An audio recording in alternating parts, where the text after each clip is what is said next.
My name is Olivia. I am 42 years old. Last year I divorced my husband. I still remember the day very well. I sat in the small office with him. The lawyer spoke in a calm voice. The papers were on the table. My husband signed them first. Then I signed too. My hand was shaking. I felt weak, but also tired. I knew this was the end of our marriage. We walked out of the office. He did not look at me. I did not look at him. We went in different directions. It was the end of 20 years together. My husband's name is Peter. He was not always like this. When we first met, he was kind and warm. He worked hard and he cared for me. We had good days together. We laughed and made plans. Later we had 2 children, 1 boy and 1 girl. Their names are Henry and Chloe. For some years, we lived a normal life. We had small problems like other families, but we were happy. Then alcohol entered our home. At first, Peter drank only sometimes. He said it was to relax after work. I did not worry then, but slowly it became more and more. He started to drink every evening. Later he drank also in the day. He was not the same man anymore. He forgot his promises. He shouted when he was drunk. He lost his job and could not keep money. I tried to help him. I asked him to stop. I begged him to think of our children. I said we can find support, but he did not listen. He said he was fine. He said I was the problem. Many nights I cried alone in my bed. I hoped he would change, but he did not. When Henry and Chloe grew older, they started to see the truth. They saw their father drunk in the house. They saw him sleep all day. They heard him speak loud words to me. I tried to protect them, but I could not hide everything. One evening, Henry said to me, "Mom, why do you stay?" I looked at his young face. He was only 16. I had no answer for him. Life became harder every month. Peter did not bring money home. I worked many hours and tried to pay the bills. Sometimes I asked my parents for help. I felt shame, but I had no choice. Peter sold things from the house to buy alcohol. One day he sold our old television. Another day he took my ring. I felt broken inside, but I still stayed. I stayed because I was afraid. I thought about my children. I did not want them to grow up without a father. I thought maybe tomorrow he would change. I thought maybe if I gave him more time, more love, he would stop. But nothing worked. He only went deeper into alcohol. The house was full of silence and fear. We did not eat together anymore. He ate alone when he wanted. I cooked for the children and tried to make life normal. But the truth was clear. There was no family left. There was only me and the children trying to hold things together. Then one night something happened. He came home very late. He was drunk and angry. He shouted at me in the kitchen. The children were in their rooms, but they could hear. His face was red. His words were cruel. He pushed a chair and it fell. I felt fear in my whole body. I thought, if I stay, things will get worse. That night I decided I would not live like this anymore. The next morning, I called my friend. Her name is Diane. She is also divorced. She listened to me. She said, "You must be strong. You must leave him." Her words gave me courage. That week, I spoke to a lawyer. The lawyer explained everything. I cried in her office, but she was patient. She told me I had rights. She told me I could build a new life. It was not easy. Peter was angry when he learned I wanted a divorce. He said I was a bad wife. He said I wanted to destroy the family. But the family was already broken. I could not live in fear anymore. The divorce took months. Papers, meetings, and many tears. The children were sad, but they also understood. They told me they wanted peace in the house. They said they did not want to see me suffer.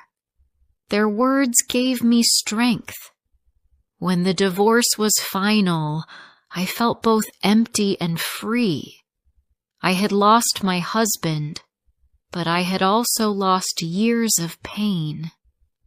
I stood alone now, but I was still alive. My children stood with me. They were young adults already. Henry worked in a garage, and Chloe worked in a small office. They did not need me all the time anymore, but they still needed love and sometimes support. I knew I must be strong for them. The first weeks after divorce were strange. I woke up in a quiet house. No shouting, no fear, but also no partner. I felt both relief and loneliness. Sometimes I cried at night. Sometimes I smiled when I looked at the calm room. I was free from alcohol and fights, but I was also alone after many years. I started to meet other women like me. Diane invited me to a small group of divorced mothers. They met once a week in the community center. The first time I went, I was nervous, but the women were kind. They welcomed me. We shared stories, pain, and small joys. Some women had worse stories than me. Some had better. But we all understood each other. I did not feel alone anymore. In those meetings, I learned something. Many divorced women start to drink too when they feel lonely. Some even become alcoholics like their husbands. It shocked me. I knew I must stay away from that path. I had seen what alcohol did to Peter. I promised myself never to follow the same way. I still missed the idea of a husband. Sometimes I looked at other couples and felt sad. But I also told myself, I must first heal. I must first find peace inside. Only then could I think about love again. Before I continue my story, please subscribe, share, and tell me where you are listening from. Your support means a lot to me. Now let's continue. Life after divorce was not easy. I was free from Peter, but I had to face many new things alone. The bills, the house, and my feelings. At first, it was heavy for me. I woke up early, went to work, and tried to keep everything in order. At night, when the house was quiet, I sometimes sat in the dark and thought about the past. I thought about how life could have been different if Peter had stopped drinking. But then I told myself, I cannot go back. I must go forward. The meetings with other divorced mothers helped me a lot. Every week we came together. We drank tea, talked, and sometimes went for small trips. One time we went to the lake. We walked, laughed, and shared food. I felt like a young woman again. For a few hours, I was not only a mother or a divorced wife. I was simply Olivia, a woman with her own life. The group gave me hope. I listened to their stories. Some of the women wanted to marry again. They dreamed of meeting a kind man and starting a new family. Others said they wanted to stay single forever. They felt more free alone. Each story was different, but all of us understood one thing. Divorce is not the end. Life can begin again. Still, there were hard days. I saw some women from the group start to drink. At first, it was only 1 glass of wine in the evening. Later, it became more. Some of them said they needed it to sleep. Others said it helped them feel less lonely. I watched them and I felt afraid. I remembered Peter's face when he was drunk. I remembered the fights, the broken things, the fear. I told myself, I will never drink again. Not even 1 glass. At home, Henry and Chloe tried to support me. They were busy with their own lives, but they always asked, "How are you, Mom?" Henry fixed things in the house when something broke. Chloe helped me with shopping. Sometimes we ate together on Sunday. They told me about their jobs, their friends, and their plans. I felt proud of them. They were strong and kind. They did not let their father's mistakes destroy their lives. One evening, Chloe came home with a smile.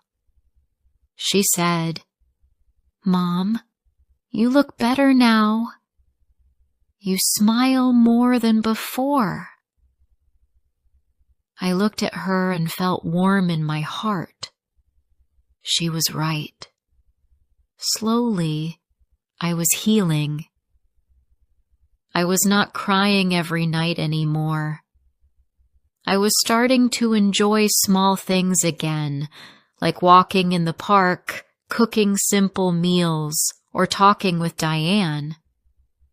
Diane was one of my closest friends now. She often said, "We are not broken, Olivia. We are free women. We can build our own lives." Her words stayed with me. She had divorced many years before me. She knew the road was long, but she showed me it was possible to live again. In the group, I also met new women. One of them was named Carol. She was younger than me, only 35. She had 2 small children. Her husband left her for another woman. She cried often in the meetings. I sat with her and held her hand. I told her, "You are not alone. We are here." I saw myself in her pain. I wanted to give her the same support that Diane gave me. Little by little, my days became more normal.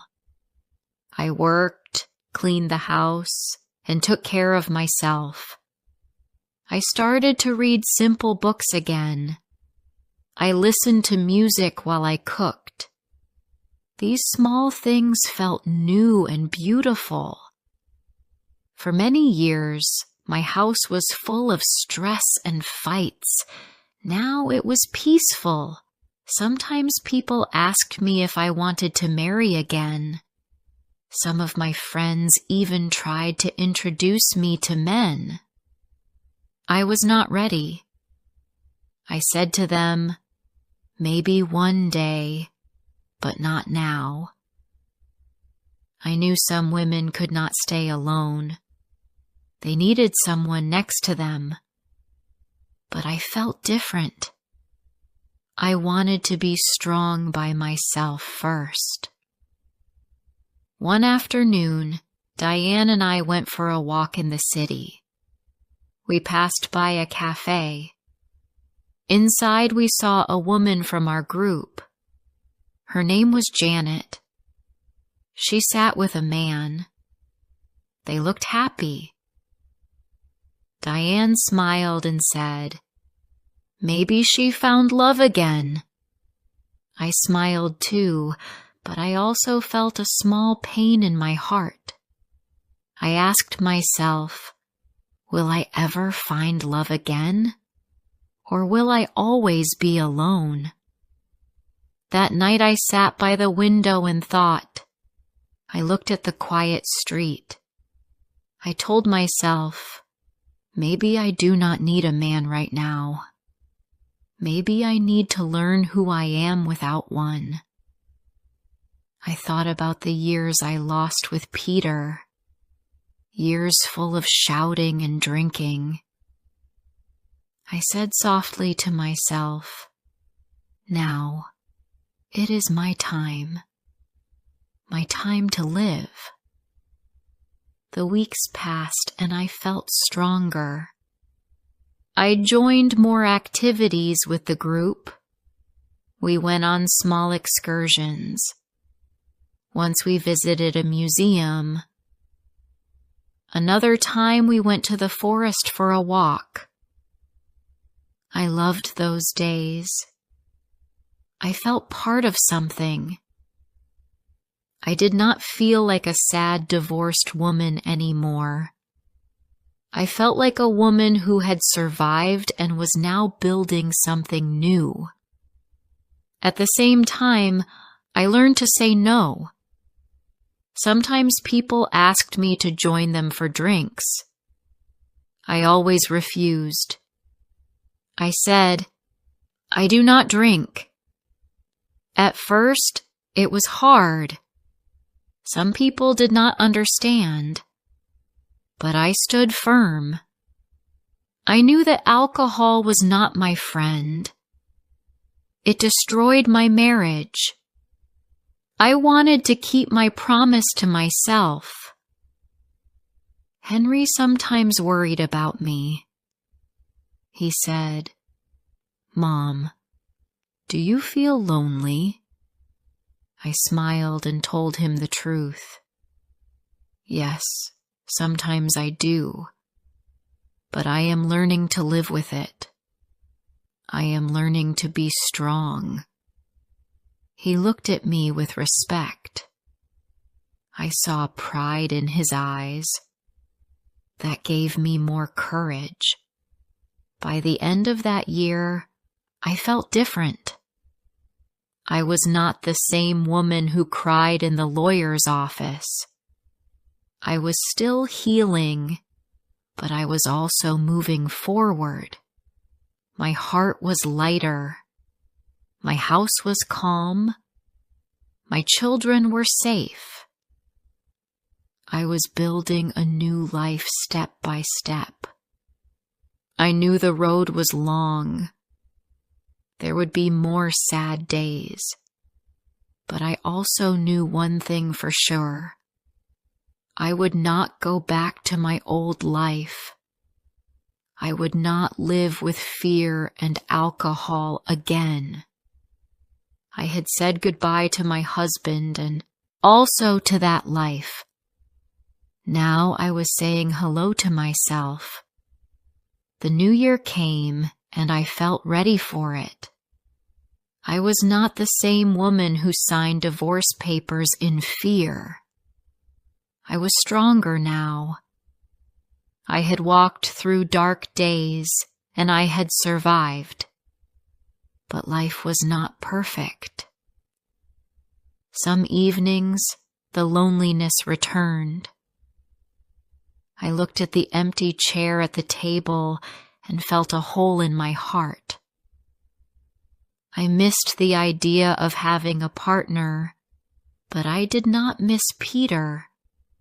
I missed the dream of a family that alcohol had broken.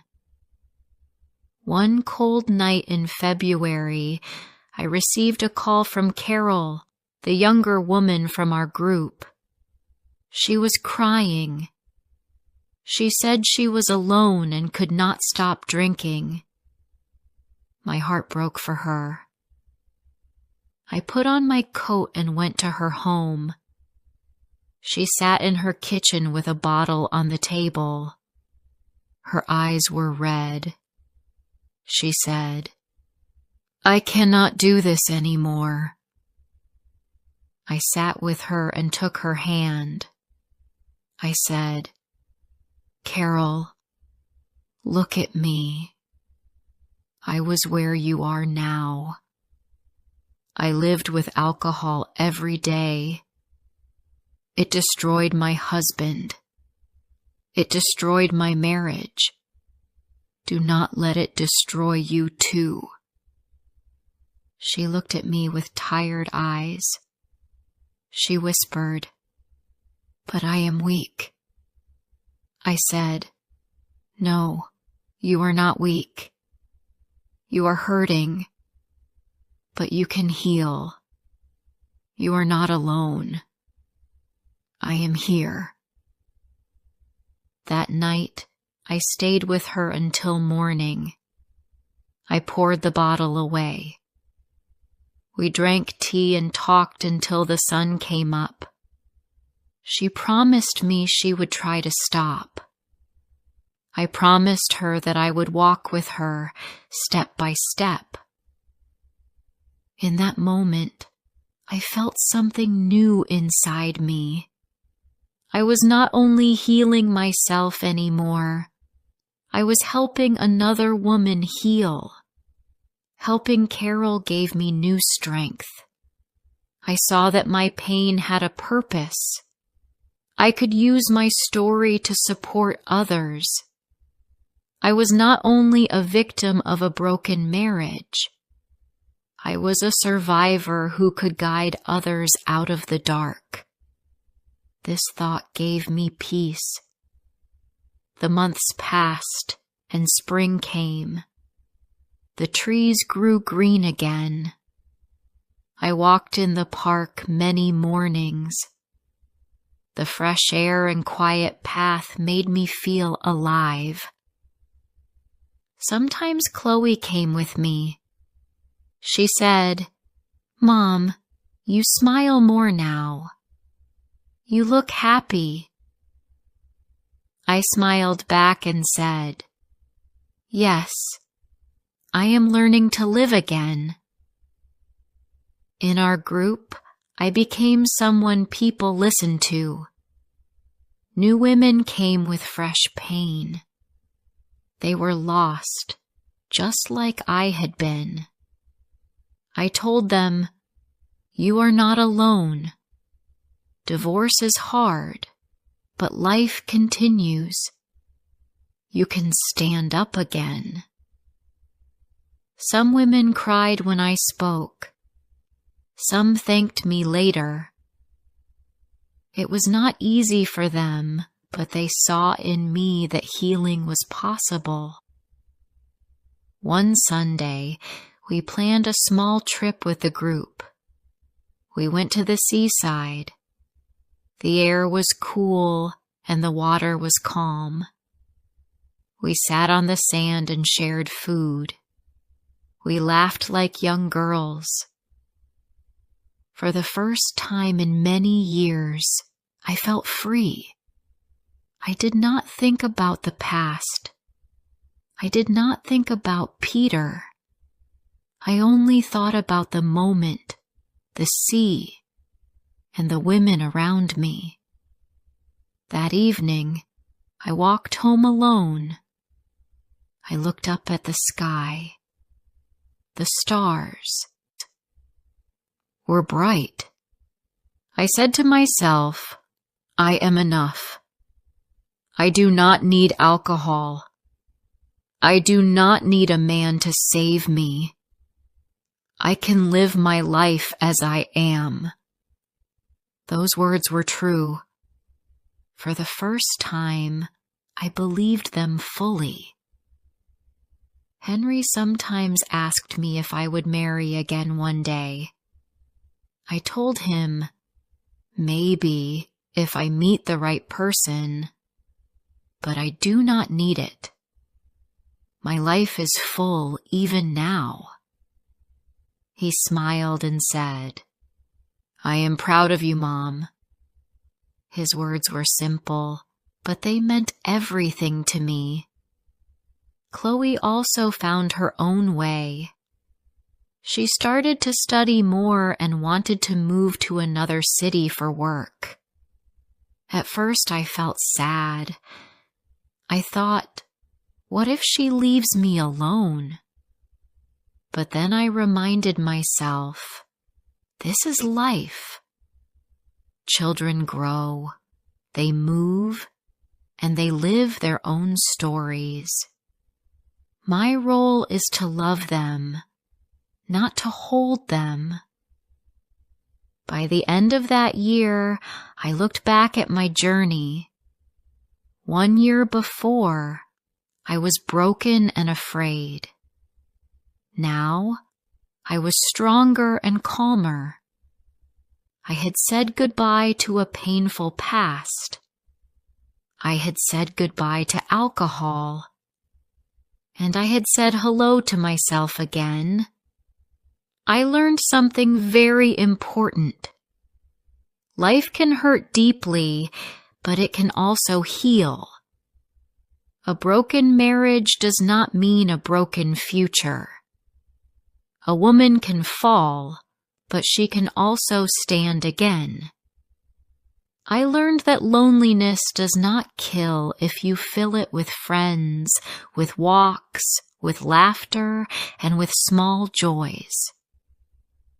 One evening, Diane came to my home for dinner. We ate together and talked. She looked at me and said, Olivia, you are not the same woman I met 1 year ago. You are stronger now.